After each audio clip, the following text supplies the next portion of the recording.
On this vote, the yeas are 216, the nays are 205. The amendment is agreed to. The question is on the amendment in the nature of a substitute as amended. Those in favor, please say aye. Those opposed, please say no. The ayes have it. Not yet. No, you're good. You're good. The amendment is adopted. Accordingly, under the rule, the committee rises.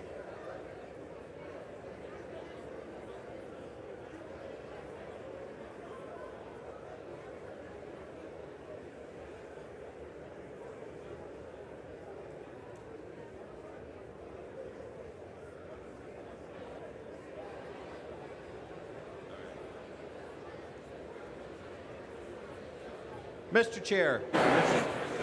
Mr. Speaker, the Committee of the Whole of the House on the State of the Union has had under consideration H.R. 734, and pursuant to House Resolution 298, I report the bill back to the House with an amendment adopted in the Committee of the Whole.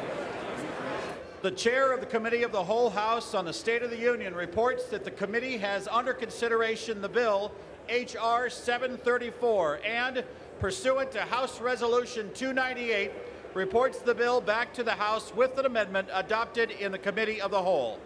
Under the rule, the previous question is ordered.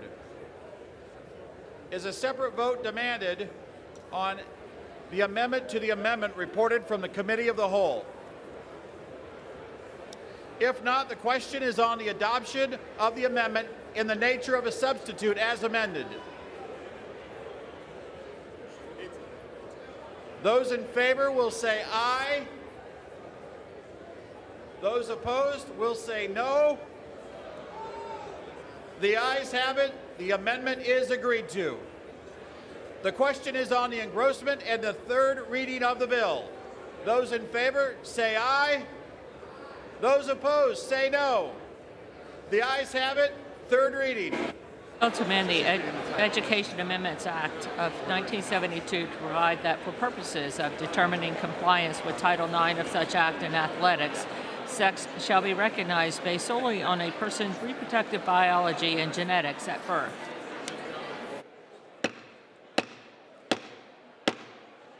The House will come to order.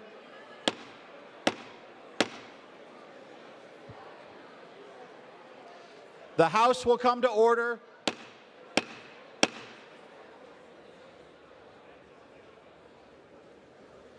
The House will come to order. For what purpose does the gentlewoman from Vermont seek recognition?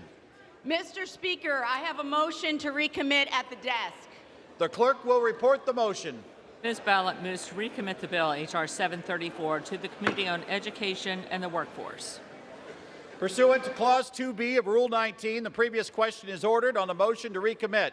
The question is on the motion to recommit. Those in favor say aye. Aye. Those opposed say no. No. In the opinion of the chair, the noes have it. Mr. Speaker, For what purpose does the gentlewoman from Vermont rise? I ask for the yeas and nays. The yeas and nays have been requested. Those favoring a vote by the yeas and nays will rise. A sufficient number having risen, the yeas and nays are ordered. Members will record their votes by electronic device. Pursuant to Clause 9, Rule 20, this 5-minute vote on the motion to recommit will be followed by a 5-minute vote on passage of the bill if ordered. This is a 5-minute vote.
2 minutes remaining on this vote. 2 minutes.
Have all members voted? Does any member wish to change their vote?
this vote. The yeas are 204 and the nays are 218. The motion is not adopted. The question is now on the passage of the bill. Those in favor, please vote. Please say aye. Those opposed, please say no. The ayes have it. The bill is passed. For what purpose does the gentleman from California rise? I call for the yeas and nays, Mr. Speaker. The yeas and nays are requested. Those favoring a vote by the yeas and nays will rise. A sufficient number having risen, the yeas and nays are ordered. Members will record their votes by electronic device. This is a 5-minute vote.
Remaining in the vote.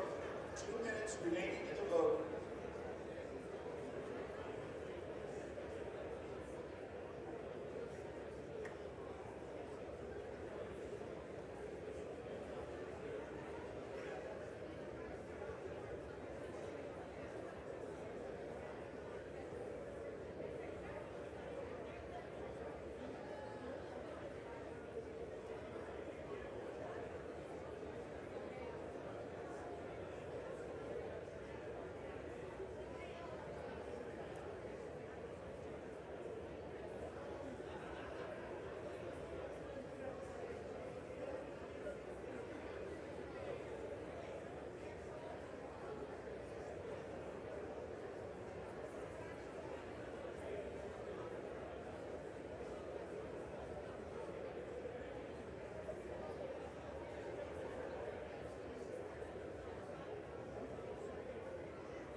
On this vote, the yeas are 219, the nays are 203.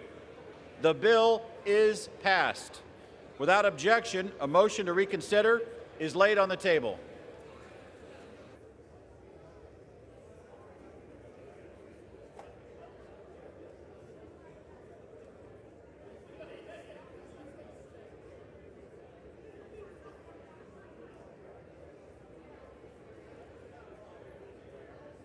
Yes.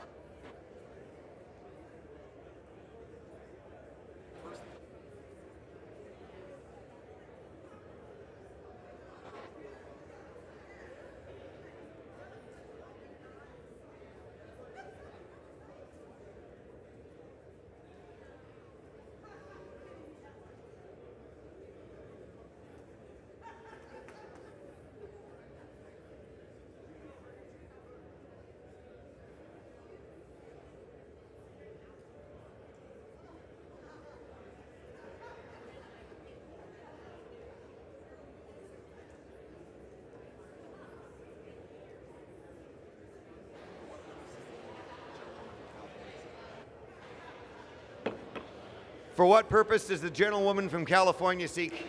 Mr. Speaker, I ask unanimous consent that when the House adjourns today, it adjourn to meet at 11 a.m. on Monday next. Without objection.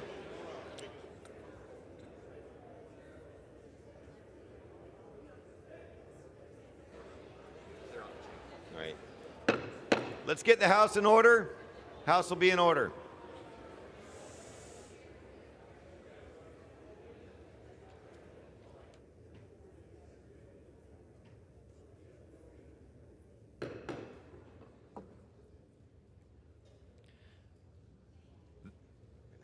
The chair will now entertain requests for 1-minute speeches. For what purpose does the gentlewoman from Wyoming seek recognition? Without objection, the gentlewoman from Wyoming is recognized for 1 minute. I rise today to recognize the life and legacy of Nathan Lykip, a Wyomingite who bravely defended this country and touched the hearts of all of those around him. Upon graduation from Sheridan High School, Nathan enlisted in the U.S. Navy, serving honorably for 4 years. Following the tragic attacks on 9/11, Nathan, compelled by his devotion to service and love of his nation, returned to active duty in the Army, completing multiple deployments in Iraq. During his combat deployments, Nathan was twice wounded from attacks on his convoy and received 2 Purple Hearts and the Army Commendation Medal with Combat 5.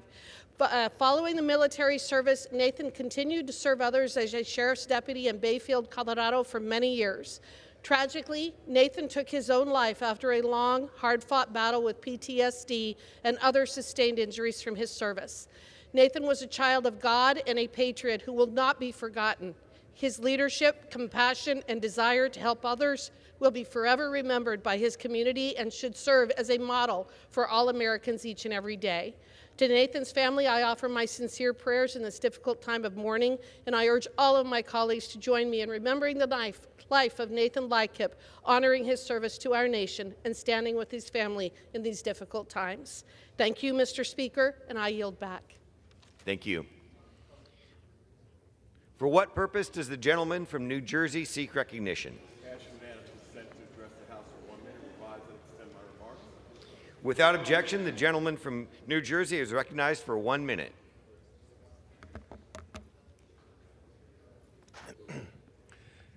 Mr. Speaker, I rise today to discuss the Protection of Women and Girls Sports Act, or H.R. 734. This bill is yet another attack by the Republicans on a vulnerable population in America. It is nothing more than an attempt to score cheap political points and bully transgender youth. I question why the Republicans are so eager to pass this bill now. Do you remember what the Republicans said before the last election? They told the Americans that they would work with President Biden to lower inflation, that they would work with the president to lower gas prices. They would protect the economy, support a rise in the debt ceiling and offer an alternative budget. Now that they have the House majority, they have done none of those things. The Republican priorities are not aligned with the needs of the American people, and the American voters are paying attention to it. And with that, I yield back. Thank you. For what purpose does the gentleman from Georgia seek recognition? Ask unanimous consent to address the House for 1 minute to revise and extend my remarks. Without objection, the gentleman from Georgia is recognized for 1 minute. Mr. Speaker, I rise today to recognize the Wayne County, Georgia first responders for their efforts in handling a recent plane crash in Wayne County. I also rise to honor the life of Dr. Howard Wasden. On Thursday, April 6, Wayne County emergency responders answered a dispatch to a report of a missing aircraft. About 30 minutes later, the plane was located approximately a quarter mile from the William A. Zorn Airport. The pilot has been identified as Dr. Howard Wasden, who was a highly decorated Navy SEAL. He served in Operation Desert Storm and was part of the operation to capture Mohammed Farah Aidid, a Somali warlord. After 12 years of service, he earned his Doctor of Chiropractic from Life University and lived in Georgia, where he operated a chiropractic clinic. This situation has been particularly difficult due to the impact that it has had on Dr. Wasden's family and the community at large. I would like to thank all the first responders for their tireless efforts in responding to this tragic accident. Dr. Wasden will be missed greatly by all who knew him. My thoughts and prayers are with he and his family. Thank you, Mr. Speaker, and I yield back. Thank you. For what purpose does the gentlewoman from Oregon seek recognition? Mr. Speaker, I seek unanimous consent to address the House for 1 minute to revise and extend my clock. Without objection, the gentlewoman from Oregon is recognized for 1 minute. Mr. Speaker, I rise in defense of science, freedom, and choice. 2 weeks ago, a Trump-appointed judge issued a ruling to suspend the FDA's approval of mifepristone, a safe abortion and miscarriage management medication that's been on the market for more than 2 decades. This unscientific, partisan judicial decision is the latest move in the ongoing attack on reproductive freedom across the United States. Abortion, including Medicaid abortion, like mifepristone, is still safe and legal in Oregon.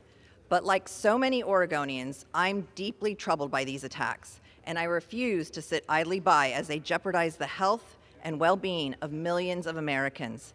I will continue to stand up for those who can get pregnant to ensure mifepristone remains available to all who need it, and to restore the right to choose in all 50 states. Congress can and must intervene. Thank you, and I yield back. Thank you. For what purpose does the gentlewoman from California seek recognition? Mr. Speaker, I rise to address the House for 1 minute and to revise and extend my remarks. Without objection, the gentlewoman from California is recognized for 1 minute. Thank you. I rise to... Let's start that again. The American families are hurting from high inflation, resulting in high prices of everyday goods, from groceries to gasoline. And nearly 2 out of every 3 Americans is living paycheck to paycheck. Unfortunately, in California, everything is more expensive. That is why I'm working to bring some common sense to Congress and make life affordable by combating reckless spending and lowering taxes. Earlier this year, I joined my friend from California, Representative Mike Garcia, to introduce the Inflation Prevention Act to ensure that Congress doesn't pass bills that add to inflationary spending until the year after year the rate drops below 4.5%. And last week, I introduced SALT Deductibility Act to repeal the current cap on state and local tax deductions that is unfairly making my constituents pay more taxes. And I'll keep fighting to make sure that life is easier for folks in California's 40th district and across the nation. And thank you, and I yield back. Thank you. For what purpose does the gentlewoman from Ohio seek recognition? Thank you, Mr. Speaker. I ask unanimous consent to address the House and to extend and revise my remarks. Without objection, the gentlewoman from Ohio is recognized for 1 minute. Thank you, Mr. Speaker. As the Congresswoman for Ohio's 13th Congressional District, the birthplace of champions, I rise today to congratulate Ohio's 13th District Champion of the Week, Miss Taylor Mikesell. Taylor was selected by the Indiana Fever in this year's WNBA draft, and she is the third Stark County player to be drafted by a WNBA team. Taylor is an extremely talented shooting guard who honed her skills at Jackson High School before playing at the University of Maryland and the University of Oregon, and finally concluding her college career at The Ohio State University. She was a two-time All-Big Ten selection with the Buckeyes and ranked among the top 5 in the nation